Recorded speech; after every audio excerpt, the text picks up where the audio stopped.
With just 5 moves, you've made a really big difference, and that took 5 minutes? Maybe less than that. Hey, I'm Dan Gillespie from Newfangled Audio. I'm Miguel from Knurl Mastering. We came here to talk about midrange. We always want to take a new approach to something that no one else is doing. What we try to do is we try to make new products, things that are unlike other things that are on the market. And we want to make products to make your music sound good. We want to make it sound different, and we want to make it sound like you. That is how we came up with Fixate Midrange, the plugin for fixing your midrange. We have one tool that does one job, which is midrange, very well and very fast. Most of the musical content that matters to us is in the midrange. The harmony and the melody is just midrange. It's also the area people fail the most. It usually comes down to just having too much of everything in the same time. If you're boosting 3K or 2K, your immediate reaction is, it sounds better, you know? And then if you start doing that everywhere, then everything sounds terrible. Our brains have evolved very specific firmware that are very sensitive to these things. Midrange on top of midrange, it's a cumulative effect. It builds up. It builds up. There's stuff that we can improve. And because of that, I think you really spend a lot of time on making that right. I listen to a lot of music on my phone. First of all, I think there's nothing wrong with that. Yeah. People should listen to music, whatever. In AirPods, if the midrange is not right, you'll noticeably instantly feel it. I'll put in the AirPods and it zooms in, it focuses in on the midrange in a way that not everything does. Yeah, I think it's very real. If there's too much information on specific key frequency areas, the mix will not translate well. The mid-range is where it's at. I think it's the mid-range is where you really need to have it right, so it translates across a lot of speakers. We've spoken before about some specific qualities of sound, like muddiness, harshness, honk was a word we've thrown around. The nasal one. Oh, nasal sound like that. That happens a lot. So yeah, those I think at least one of those a record will probably have. So we had 6 problems. We had D-mud, D-thin, D-honk, D-nasal, D-harsh, and now we have balance. People over-exaggerate, for instance, the 200 hertz or a little of that. It's very common, you know. Yeah. That's a very tricky area because if you have too much of that, it sounds very muddy, but if you have too little, then it sounds very thin. Yes. So it's a very tricky part to get done. What is muddy? What is the right amount? We decided to bring in something called hints. The algorithm itself sort of detects when it's wrong. We use the color orange for that. And we are showing just what the algorithm thinks might be a problem. Yeah, and what was scary, if you mind me say so, Please. From the start, it was very, very accurate. That bothered you? That bothered me, how we can so accurately detect. Let's wrap up all these parameters that decide what good sounds like, and we're gonna create a profile so you can quickly load any number of different mastering profiles. And the idea is that you analyze your own sound, and that will compare it to the profile, and the fix button will make the song you're listening to sound like what the profile says is good.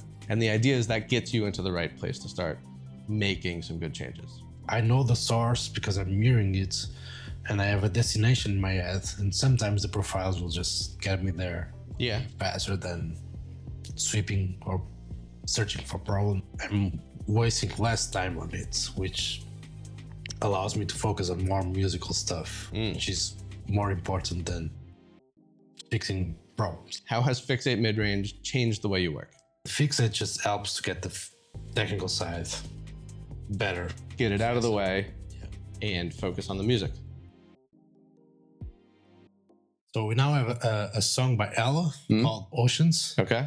And I think it's probably the first time we're listening to this. All right, let's check it out. Let's go for it.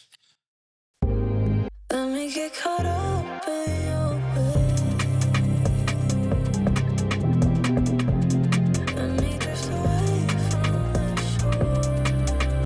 For sure, it's needs a little bit of mid-range boost. Yeah. Contrary to the other examples. Sure, it's very laid back.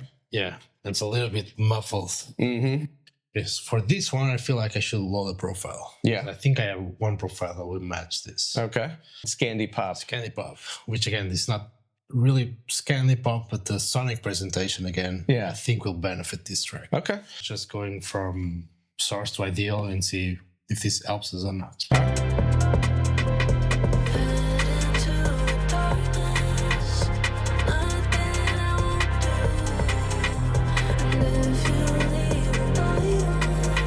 It's a big help. Yeah.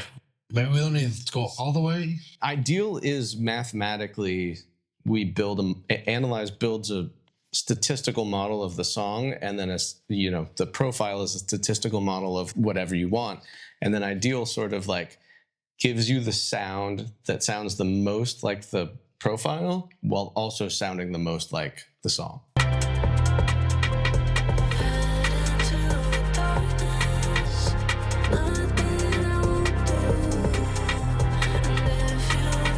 So at the moment, I think we're maybe taking too much In the lows. in the lows, so I will just compensate a little bit.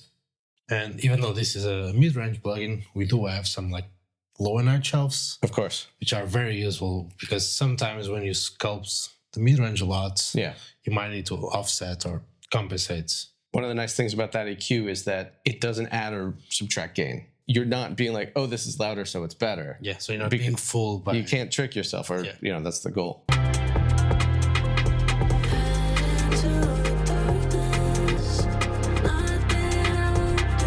just completely open up everything. Totally different Definition now. Starting with the plugin off. Okay. Let me get caught up in your way. Let me drift away from the shore. Walking down a new kind of road.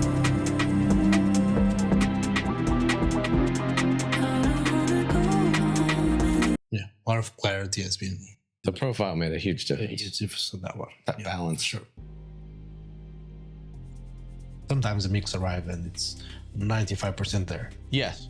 And then just fix one or two minor tweaks and it's done. But sometimes you hear something and you feel maybe it should have a different sonic presentation. The sonic presentation is how you will experience it. Like you can have the same music with a dark sonic presentation or with a bright sonic presentation, and you will experience the record completely different just because of that balance. Yes. So most of the balance decisions I make are based on the music I know. So you need to have some sort of control on what you're hearing and make sure there are no areas that are too much or too little. I'm very happy that I now have this tool. They will make huge improvements on their workflow for sure. Yeah. Get stuff way more polished. Miguel, Knurl Mastering, thank you so much for having us. Thank you so much. Thank you so much for all the great plugins that make my life very easy. Of course, I hope for lots of other people too. And thank you guys for watching. This has been a really fun video to make. We hope you had fun watching it. Newfangled Audio. Hope you learned something.